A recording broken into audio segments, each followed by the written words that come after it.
Polisi membentuk tim khusus beranggotakan 35 personel untuk mengungkap kasus penganiayaan siswa SD di Menganti, Gresik, Jawa Timur hingga mengalami kebutaan. Tak hanya itu, Polres Gresik juga menyita sejumlah barang bukti seperti CCTV dan memeriksa 7 orang saksi termasuk kepala sekolah. Setelah disita, CCTV diserahkan ke laboratorium forensik. Saat ini, kasus sudah naik dari tahap penyelidikan menjadi penyidikan. Jadi kami dari Satreskrim Polres Gresik sudah membentuk tim khusus yang berjumlah 35 orang. Ini tujuannya agar perkara ini agar cepat bisa terselesaikan. Barang bukti yang kita amankan itu ada di VR CCTV, ada baju korban waktu saat kejadian yang dipakai oleh korban, itu sudah kita amankan. Sementara itu, Dinas Pendidikan Kabupaten Gresik hingga kini masih menunggu hasil pemeriksaan polisi terkait kasus perundungan yang menyebabkan korban menjadi buta di salah satu matanya.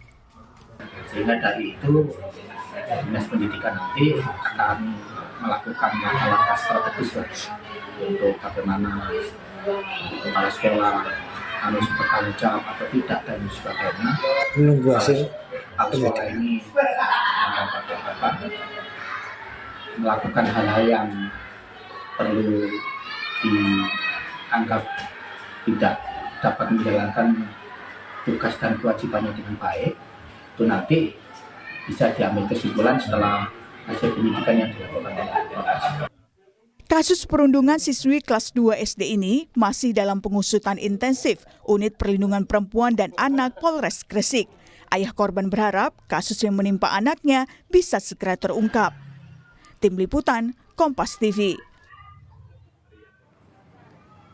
Saudara, seorang siswa sekolah dasar di Gresik, Jawa Timur mengalami kebutaan setelah dianiaya di sekolah yang diduga dilakukan kakak kelasnya. Polisi pun kemudian membentuk tim khusus untuk mengusut kasus ini. Lalu bagaimana menegakkan hukum dalam kasus yang melibatkan anak seperti ini? Dan bagaimana pula untuk memulihkan trauma korban? Kita akan membahasnya bersama dengan sejumlah narasumber di pagi hari ini. Sudah ada orang tua korban, Ibu Kiki Ramadhani. Selamat pagi, Assalamualaikum Bu Kiki. Waalaikumsalam, selamat pagi Bu. Ya, dan juga ada Kasat Reskrim Polres Gresik AKP Aldino Prima Wirdani dan juga ada Kepala Dinas Pendidikan Gresik Pak Haryanto. Selamat pagi Bapak-bapak. Selamat pagi Mbak. Ya. Assalamualaikum Mbak Titi. Waalaikumsalam warahmatullahi wabarakatuh. Ibu Kiki, tentu kami prihatin dengan apa yang menimpa dari anak ibu ini mengalami dugaan penganiayaan hingga kemudian mengalami kebutaan pada mata, begitu ya Bu Kiki. Bu Kiki, kami ingin menanyakan kembali bagaimana kondisi anak ibu saat ini, Bu? Kondisinya saat ini masih belum bisa melihat untuk yang sebelah kanan, yang mata kemarin habis tercolok itu, Bu. Oke, jadi mata yang tercolok itu yang diduga dianiaya itu di sebelah kanan ya, Bu ya? Ya, sebelah kanan, Bu. Dan apa kata dokter, Bu? Apakah ada rencana operasi atau seperti apa, Bu, dalam waktu dekat? Belum bisa memastikan, besok masih MRI ya, Bu, masih pemeriksaan. Terus cuma perkiraan dokter itu kan karena sarafnya, Bu. Jadi belum bisa kayak 100% pulih kembali, itu belum bisa memastikan seperti itu. Oke, jadi sampai saat ini memang akan ada serangkaian pemeriksaan untuk memastikan langkah atau tindakan selanjutnya terhadap anak ibu ya, Bu ya? Ya. Ibu, bagaimana awalnya kemudian Ibu tahu anak Ibu ini mengalami penganiayaan di sekolahnya?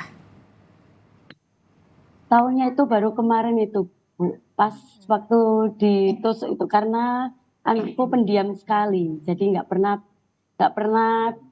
bicara sama aku tentang kayak pemalakan ini tuh nggak pernah bercerita seperti itu.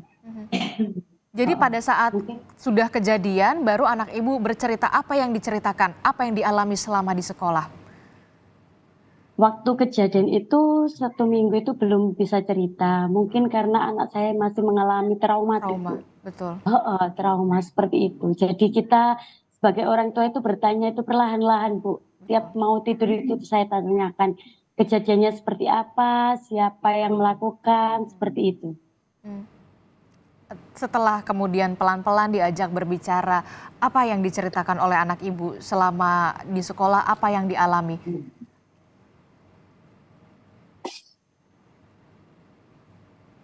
Selama di sekolah itu sering 10 kali diambil uangnya dipalak itu Bu. Dipalak. Cuma yang diambil itu uang jajannya itu. Nah kemarin tuh berketapatan kan uang sakunya sudah habis terus nggak dikasih itu langsung ditusuk. Seperti itu.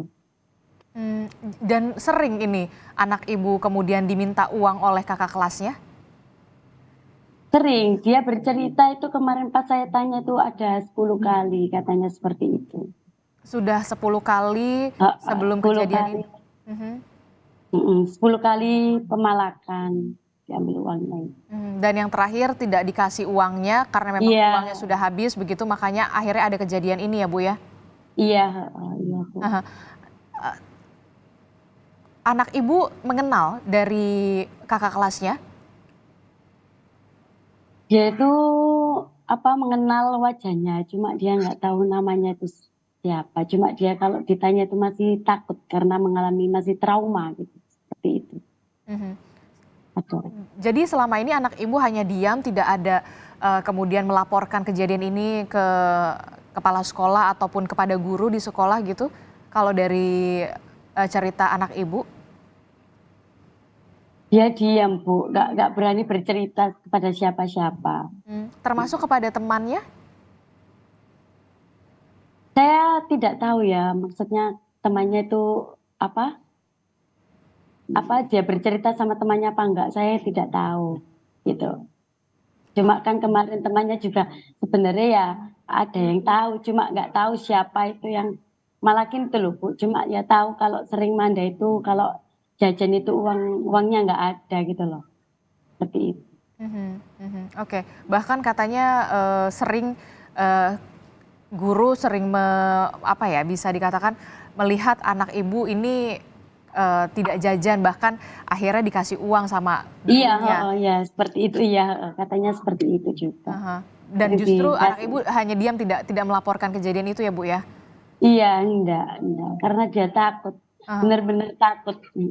Oke, dan guru juga tidak menanyakan? Enggak menanyakan. Oke, saya ke Pak Kasat. Pak Kasat, kasus ini kan sudah berlangsung kalau tidak salah tanggal 7 Agustus ya, dan baru dilaporkan setelahnya akhir Agustus. Apa saja yang sudah dilakukan oleh kepolisian untuk mengusut kasus ini? Ya baik, jadi setelah kami terima laporan dari orang tua korban tanggal 28 Agustus tersebut, tepatnya kemarin hari Sabtu kami sudah menaikkan perkara ini dari tingkat lidik menjadi sidik. Dan juga kami sudah melakukan penyitaan berupa salah satunya DVR CCTV dan baju yang dipakai oleh korban saat kejadian itu, Mbak. Jadi DVR CCTV ini sudah disita dan juga seragam sekolah begitu ya. Nah, untuk kejadiannya ini kalau tidak salah kan berada di lorong ya Pak Kasat ya. Apakah kemudian ini menjadi tingkat penyulit juga, CCTV tidak bisa menjangkau, dan kabarnya kalau tidak salah CCTV itu terhapus? Ya, betul Mbak. Jadi posisi TKP ini ada di lorong yang sempit antara pembatas pagar sekolahan dengan gedung ruang guru.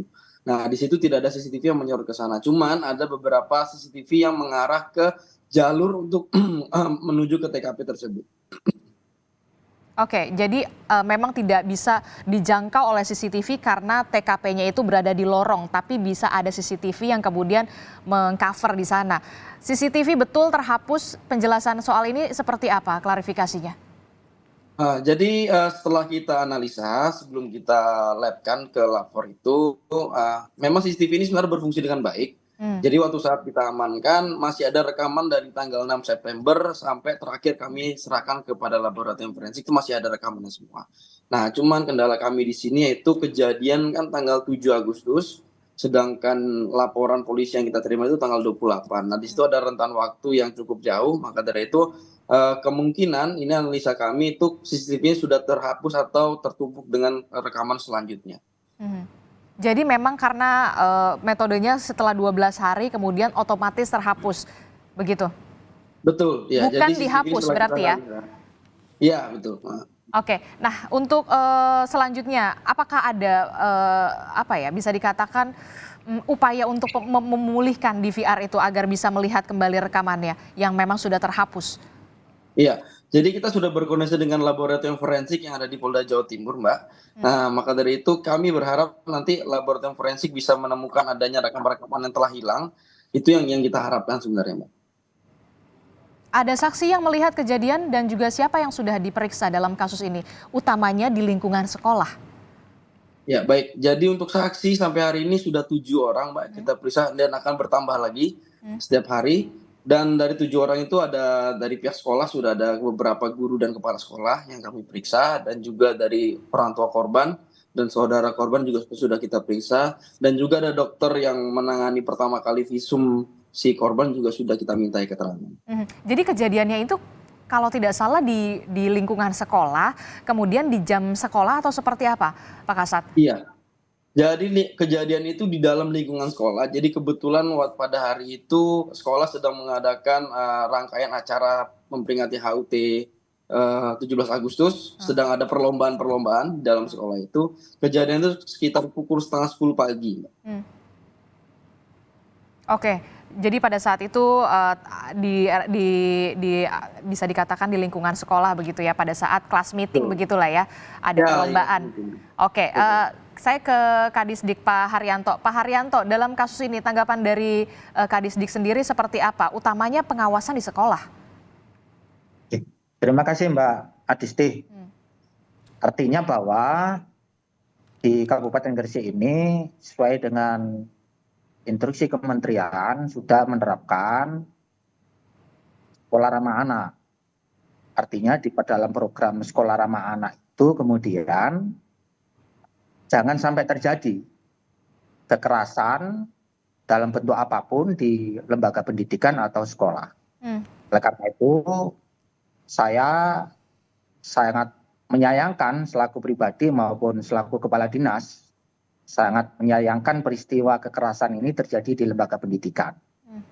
Oleh karena itu kami punya komitmen bagaimana kemudian dari peristiwa ini semuanya harus diselesaikan dengan tuntas.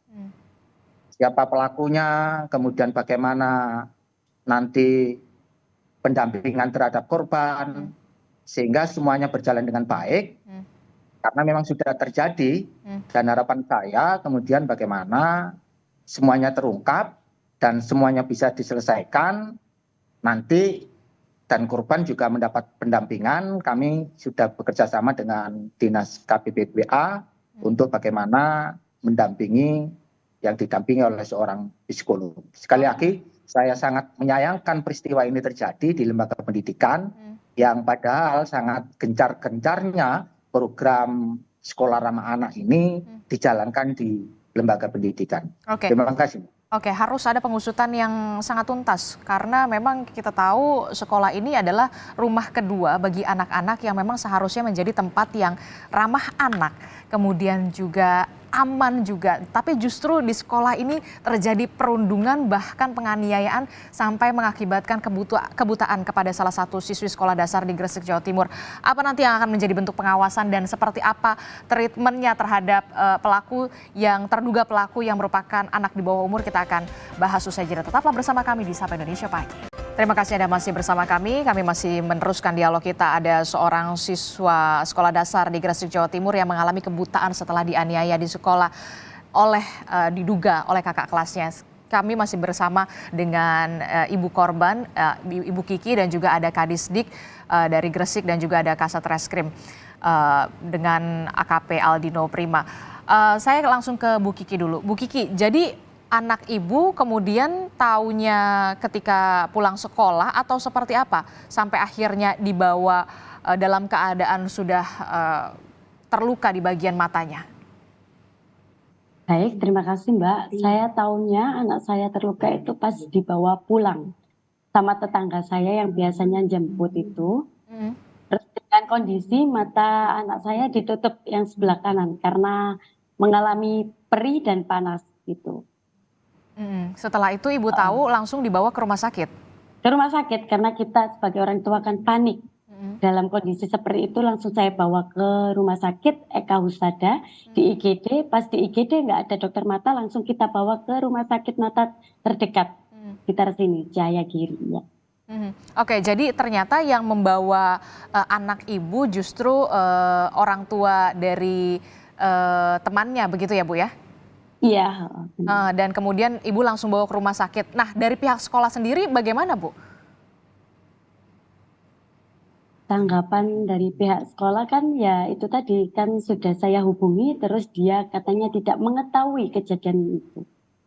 Oke, jadi setelah di rumah sakit barulah ibu sebagai orang tua korban menelpon wali kelas. Menelpon, ya seperti itu, wali kelas 2. Pada saat itu saya telepon wali kelas 2 tidak terhubung, saya telepon wali kelas 1 terhubung, terus saya ceritakan sesuai alurnya tadi bahwasanya anak saya ditusuk sama temannya pakai sunduk pentol tadi. Tapi guru wali kelas tidak tahu, tidak mengetahui seperti itu. Nah, Ibu, bagaimana ini Pak Kadisdik? Ternyata wali kelas tidak mengetahui, justru ditelepon sama orang tua. Ini Ibu Kiki, baru mengetahuilah ada kejadian begitu. Terima kasih Mbak Adisti. Artinya memang dari beberapa hal yang saya tangkap di lembaga pendidikan UPT SDN 236 ini, memang SOP-nya tidak jalan. Artinya ketika kejadian pun belum melaporkan ke Dinas Pendidikan Kabupaten Gresik. Seandainya hal ini sejak awal dilaporkan oleh pihak sekolah, yang dilakukan oleh kepala sekolah sebagai penanggung jawab di lembaga tersebut, dilaporkan ke Dinas Pendidikan Kabupaten Gresik, insya Allah permasalahannya tidak segenting saat ini. Tapi karena langkah-langkah SOP tidak dijalankan di UPT SDN 236 ini, sehingga proses penyelesaian dari masalah ini juga berlarut-larut. Dinas Pendidikan Kabupaten Gresik baru mengetahui problem adanya kejadian ini setelah adanya viral di media massa. Oleh karena itu saya sangat menyayangkan inisiatif dari kepala sekolah, juga SOP yang tidak berjalan di lembaga tersebut, yang mengakibatkan kejadian ini tidak segera dapat diselesaikan. Itu Mbak. Oke, sangat disayangkan sekali karena memang kejadiannya di sekolah, tapi justru guru-guru yang ada di sekolah bahkan tidak mengetahui sama sekali. Apa tindakan yang akan diambil oleh Kepala Dinas Pendidikan? Sudah ada keterangankah yang memang dijelaskan oleh kepala sekolah soal ini? Bentuk pertanggungjawabannya seperti apa? Artinya begini, bentuk pertanggungjawabannya mereka mengakui bahwa salah satu problem dasar dari kesalahan masalah ini adalah pihak sekolah tidak segera melakukan atau memberitahukan kejadian ini ke Dinas Pendidikan Kabupaten Gresik. Dan itu diakui oleh kepala sekolah. Hal ini dilakukan, harapannya masalah ini tidak melebar, diselesaikan oleh sekolah sendiri dengan pihak keluarga korban. Tapi ternyata pihak sekolah, terutama kepala sekolah, tidak mampu menyelesaikan problem ini, tapi justru melebar kemana-mana. Yang itu sangat disayangkan. Itu problem dasar dari masalah ini. Oke, ada sanksi yang nanti akan menanti?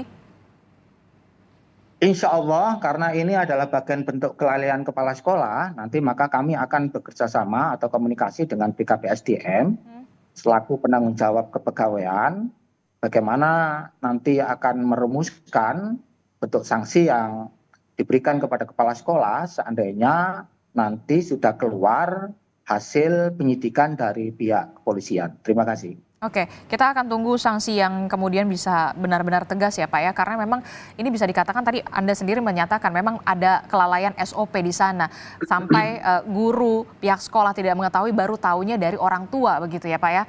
Padahal kejadian ini berada di lingkungan sekolah, sangat disayangkan betul. Saya ke harus ada Mbak, harus ada. Saya tegaskan di sini harus ada sanksi.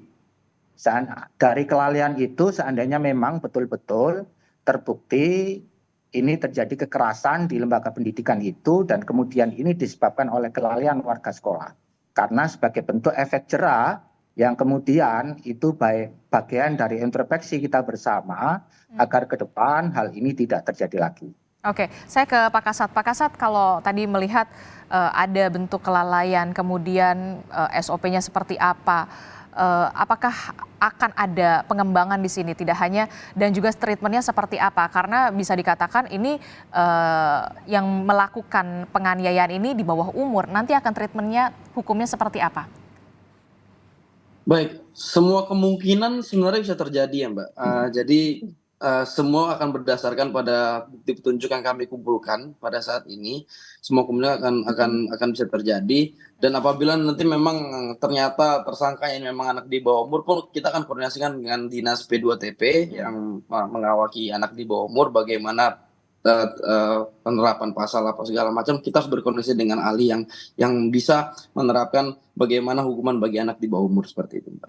Untuk pengembangan selanjutnya, dugaan kelalaian seperti apa?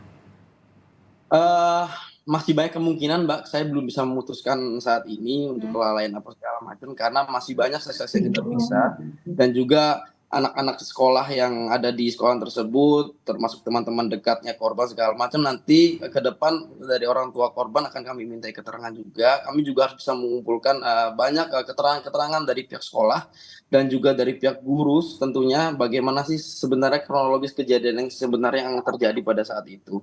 Di sini kami masih terkendala bahwa yang pertama dari korban juga mungkin karena kasihan masih trauma. Kami intens untuk berkomunikasi dengan keluarga korban dan keluarga korban alhamdulillah juga proaktif kepada kami menyampaikan beberapa perkembangan yang ada dan juga kami juga hari ini kami akan memeriksa dokter spesialis mata yang kemarin memeriksakan korban ini. Kami ingin tahu penyebab terjadinya penurunan penglihatan ini seperti apa? Apakah ini luka yang cukup serius atau bagaimana efeknya? Itu kan akan yang menjelaskan dari pihak medis, Mbak. Nanti akan kami terangkan selanjutnya. Oke, kita menunggu betul Pak atensi dari kepolisian karena memang kita tahu ini harus diusut tuntas begitu. Terima kasih Kasat Reskrim Polres Gresik AKP Aldino Prima Wirdan yang telah bergabung bersama kami dan juga ada Kepala Dinas Pendidikan Gresik Pak Haryanto. Kami juga menanti bagaimana sanksi yang akan dijatuhkan kepada pihak sekolah karena memang ini kejadian berada di sekolah dan sekolah tidak mengetahui karena tahu dari orang tua. Dan juga ada orang tua korban yakni Ibu Kiki Ramadhani. Kami berharap dan berdoa betul ada penyelesaian yang tuntas dan anak ibu kondisinya semakin membaik. Terima kasih Bapak-Bapak dan juga Ibu Kiki telah bergabung bersama kami di Sapa Indonesia Pagi. Terima kasih Mbak.